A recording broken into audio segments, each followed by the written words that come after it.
আজ আমি বানাবো পুর ভরা উচ্ছে বা করলা ভাজা। যারা তেঁতো খায় না বা তেঁতোটা পছন্দ করে না তাদেরও এটা ভালো লাগবে। এখানে উচ্ছেগুলোর গা ঘষে সিদ্ধ করে নিয়েছি। এবার উচ্ছের মাঝখান দিয়ে চিড়ে নিয়ে দানাগুলো বের করে নেব। এবার একটা থালায় দুটো আলু আমি গ্রেট করে নিয়েছি। এরপর কড়াইতে অল্প তেল দিয়ে গোটা জিরে ফোড়ন দিয়ে কুচনো পেঁয়াজ দিয়ে দেবো।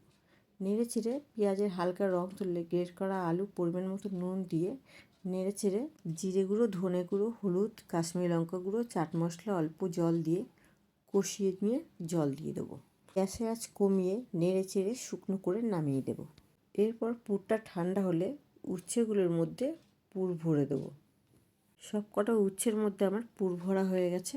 এরপর কড়াইতে অল্প তেল দিয়ে পুর ভরা উচ্ছেগুলো দিয়ে হালকা করে ভেজে তুলে নিলেই তৈরি আমাদের পুর ভরা উচ্ছে। গরম ভাতে প্রথম পাতে পুর ভরা উচ্ছে অসাধারণ লাগে।